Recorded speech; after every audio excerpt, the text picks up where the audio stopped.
10वी-12वीच्या निकालाचा अखेर मुहूर्त लागला. SSC आणि HSC बोर्डाचा निकाल नेमका कोणत्या तारखेला जाहीर होणार?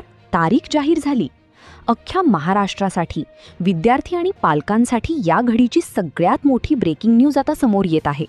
10वी-12वीच्या परीक्षा होऊन बरेच दिवस झालेले आहेत. आत्ताच CETची परीक्षा देखील 12वीची झाली आहे. मुलांना सध्या सुट्टी आहे, पण तेवढ्यात पूर्ण निकालाची प्रक्रिया पूर्ण झाल्याची बातमी समोर येतेय. एक तारीख जाहीर झाली. आता सगळ्यांचं लक्ष लागलंय की नेमकं मुहूर्त कधी आहे. सगळ्यांना घाई झालीये की एकदा रिझल्ट लागला की पुढच्या प्रवेशाची कारवाई करता येईल. त्यातच बोर्डाकडून आता 2 तारखा जाहीर झाल्या आहेत. एक तारीख ही 10वीच्या निकालाची आहे, तर एक तारीख ही 12वीच्या निकालाची आहे. अखेर या दिवशीच रिझल्ट आता मिळणार आहे. पण सगळ्यात महत्त्वाचा मुद्दा हा आहे की यावेळीची जी पुढची ॲडमिशन प्रक्रिया आहे ती बदलली आहे. व्हिडिओमध्ये आपण 10वी-12वीच्या निकालाची तारीख तर पाहणारच आहोत, पण सगळ्यात महत्त्वाचा मुद्दा की 10वी नंतर 11वीचे ॲडमिशन तसेच 12वी नंतर पदवीच्या ॲडमिशनच्या बाबतीत काय नियम बदलले आहेत याची देखील माहिती आपण घेणार आहोत. कारण की फक्त तारीख ऐकून जर व्हिडिओ बंद केला तर तुमच्या ॲडमिशनमध्ये खूप अडचण येऊ शकते. कारण की यंदाची ॲडमिशन प्रक्रिया पूर्ण बदलली आहे. त्यामुळे व्हिडिओमध्ये तुम्हाला डिटेल सविस्तर सगळ्या ॲडमिशन प्रक्रियेचे टाइम टेबल देखील सांगितले जाणार आहे. 10वीचा निकाल कधी, 12वीचा कधी, त्याचबरोबर ॲडमिशन प्रक्रिया कधी सुरू होणार, काय काय नियम बदलले आहेत, कोणते 2 कागदपत्र नवीन यामध्ये लागणार आहेत, सगळी सविस्तर माहिती आता आपण पाहणार आहोत. चला तर वेळ न वाया घालवता पाहूयात ते सर्व वेळापत्रक. महाराष्ट्रातील प्रत्येक 10वी किंवा 12वी झालेला विद्यार्थी आणि विद्यार्थ्यांचे पालक आता आशा लावून बसले आहेत की निकाल कधी लागेल. खरं तर निकालाच्या ज्या तारखा होत्या त्या आधीच निश्चित झाल्या होत्या.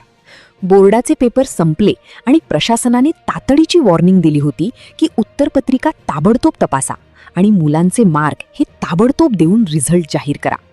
सगळं काही प्लॅनिंगनुसार व्यवस्थित चालू होतं. ही जी तारीख आहे आत्ताची जाहीर झाली ती खूप लेट झालेली आहे, कारण निकाल हा एप्रिलमध्येच लागणार होता. तर तुम्ही म्हणाल हे कसं शक्य आहे? पण अचानक एक प्रसंग घडला आणि ज्यामुळे निकालाची तारीख पुढे ढकलली गेली. निकालाची तारीख बदललीये.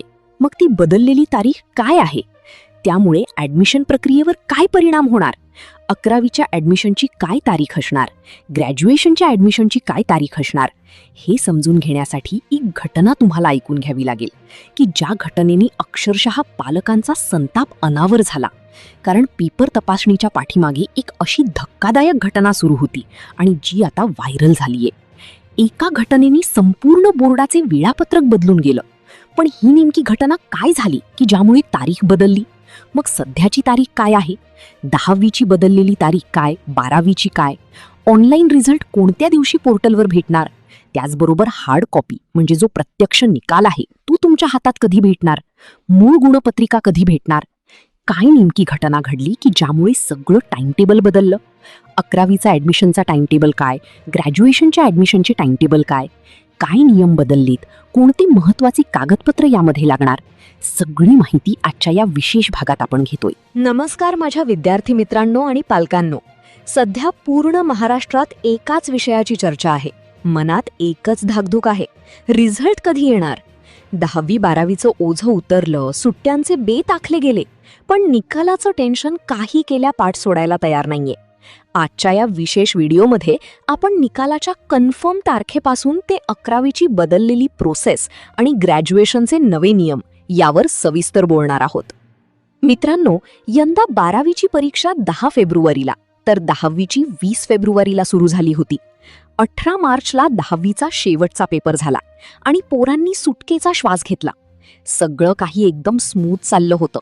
बोर्डाचे साहेब सुद्धा छाती ठोकपणे सांगत होते की यावेळी आम्ही रेकॉर्ड वेळेत रिझल्ट लावणार. जवळपास 15 ते 20% तपासणीचं काम पूर्णही झालं होतं. शिक्षकांची फौज रात्रंदिवस उत्तरपत्रिका तपासण्यात व्यस्त होती. पण अचानक अशी एक न्यूज धडकली ज्याने पालकांच्या काळजात धडकी भरली. एकीकडे मुलं सुट्ट्या एन्जॉय करत होती आणि निकालाच्या तारखेची अधिकृत घोषणा होणारच होती. पण नेमकी त्याच वेळी शिक्षण क्षेत्राची अब्रू वेशीवर टांगणारी एक घटना समोर आली.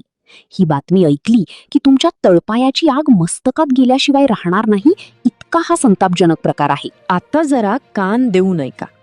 महाराष्ट्रातल्या एका मोठ्या जिल्ह्यामध्ये एका हायस्कूलमध्ये पेपर तपासणीचं केंद्र होतं. तिथे नियम असा असतो की फक्त अधिकृत शिक्षक आणि मॉडरेटर्सनाच एंट्री असते. मोबाईल तर लांबची गोष्ट.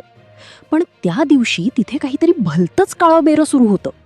शाळेच्या स्टाफ रूममध्ये काहीतरी संशयास्पद हालचाली सुरू असल्याचं तिथल्या काही जागरूक नागरिकांच्या लक्षात आलं. त्यांनी तक्रार केली, पण सुरुवातीला प्रशासनाने टाळाटाळ केली. शेवटी जेव्हा विषय पोलिसांपर्यंत गेला आणि फ्लाइंग स्क्वॉडने तिथे धाड टाकली, तेव्हा समोरचं दृश्य पाहून अधिकाऱ्यांचेही डोळे पांढरे झाले. स्टाफ रूमच्या त्या कोपऱ्यात जिथे कॅमेरा पोहोचू शकत नव्हता, तिथे 10वीत शिकणारी एक पोरगी शाळेच्या ड्रेसमध्ये बसली होती. तिच्या समोर 10वीचेच विज्ञान आणि गणिताचे बंडल पडलेले होते. ती मुलगी चक्क शिक्षकांसारखं लाल पेन हातात धरून पेपर चेक करत होती आणि सपासप मार्क्स देत होती. काय होता तो प्रकार? जेव्हा पोलिसांनी त्या मुलीला विचारलं, तू इथे काय करतेस, तेव्हा तिने जे उत्तर दिलं ते ऐकून यंत्रणा हादरली. ती म्हणाली, सर, आमच्या शिक्षकांनी सांगितलं की हे पेपर तपासून दे, तुला प्रॅक्टिकलला आउट ऑफ मार्क्स देऊ आणि वरून थोडा पॉकेट मनी पण देऊ. जरा विचार करा मित्रांनो, ज्या रिझल्टसाठी तुम्ही रात्रीचा दिवस केला, जीवाचं रान करून अभ्यास केला, त्या तुमच्या उत्तरपत्रिका एका लहान मुलीच्या हातात होत्या. ही बातमी वणव्यासारखी पसरली.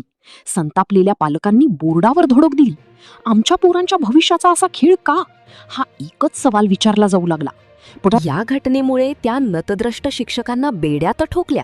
पण बोर्डाला असा कोणता कठोर निर्णय घ्यावा लागला ज्यामुळे तुमच्या निकालाची तारीख चक्क 10 दिवसांनी पुढे सरकली?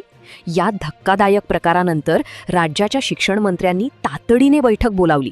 बोर्डाच्या इज्जतीचा प्रश्न निर्माण झाला होता. म्हणून सरकारने एक ऐतिहासिक आणि मोठा निर्णय घेतला. सर्व पेपर्सची पुन्हा तपासणी, रीचेकिंग. हो मित्रांनो, ज्या ज्या सेंटर्सवर संशय होता तिथले सगळे पेपर्स आता पुन्हा एकदा अनुभवी आणि प्रामाणिक शिक्षकांच्या नजरेखालून जाणार आहेत. आता बोर्डाने प्रत्येक तपासणी केंद्रावर पोलिसांचा कडक बंदोबस्त लावलाय. प्रत्येक पेपरचं स्कॅनिंग होतंय. या नवीन प्रोसेसमुळे निकालाची जी गती होती ती आता मंदावली आहे. आता वळूयात तुमच्या पुढच्या करिअरकडे.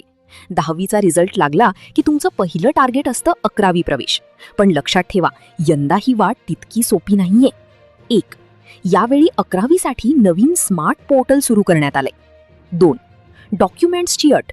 निकाल लागण्यापूर्वीच तुम्हाला डोमिसाईल, जातीचा दाखला आणि उत्पन्नाचा दाखला तयार ठेवावाच लागेल. 3. Cap round. यावर्षी 4 ऐवजी 5 फेऱ्या होण्याची शक्यता आहे, कारण निकालाला विलंब झाल्याने ॲडमिशनची गाडी थेट जून अखेरपर्यंत खेचली जाऊ शकते. केवळ रिझल्टची वाट बघत बसू नका, तर 11वीला सायन्स घ्यायचं की कॉमर्स याचं नियोजन आत्ताच करा, कारण निकालानंतर तुम्हाला डोकं चालवायला वेळ मिळणार नाही.